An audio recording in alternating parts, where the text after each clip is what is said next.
funny, Ohio, Bud Heavy really got me out of a jam in Cleveland, Ohio one time. Okay. Cleveland is the variety vacation land of any person from the South that wants to go up there. But I went in the dead of winter one time. It was a company I used to work for, and we worked with Progressive Insurance a lot up around, I guess it's Mayfield or something. Yeah. Mm-hmm. So I flew into Cleveland and never been there before in my life. I was all by myself, flew in and just got a hotel room at the closest airport hotel I could find, which was the Ramada Inn at the time. Very nice. Very rough. Yeah, very nice. High It was class. a very nice place. So I got there. I was tired. I hadn't eaten all day. And they had like this little bar restaurant kind of attached to it, but not really.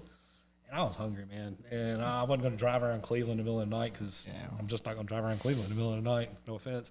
Smart. And walked in there, and it was like a scene out of Animal House, and I walked in. Music stopped. Everybody turned around, and it was a biker group. I mean, it was a biker bar. I didn't notice all the motorcycles outside, or I would not have gone in. But everyone, I don't know if they were like Hell's Angels or pagans or what, but it was at least 20 bikers, and they were just staring at me. And I said, I have made a incredibly bad decision here. I'm sorry. And I've got like a pink polo shirt I was going to say and Southerner for some sure. khakis like pants and like little dock shoes like I got all down.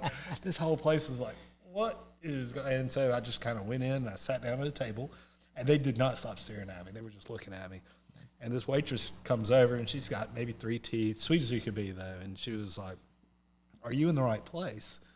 And I said, probably not, but I'm very hungry. Can I get some food? And she said, well, yeah. Do you need a menu? Yeah. And she said, what do you want to drink? And I'm, my first inclination was like, maybe a gin and tonic or something like that. And I'm looking around at these guys who are still staring at me. I said, have you got Bud Heavy?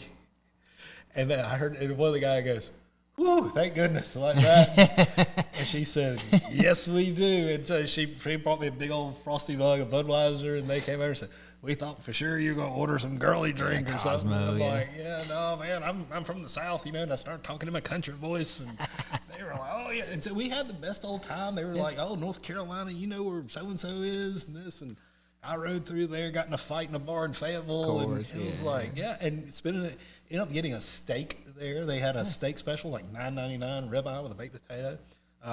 I've told friends of mine, like, if you ever go to Cleveland, go to this little bar, order the steak special. It is off the chain. Get your Bud Heavy, though, if you go in there. Yeah. But that's when I've got 2 or 3 little Ohio snippets, but my first trip ever there, and that was like, terrifying, but at the same time, Budweiser saved my life in that place.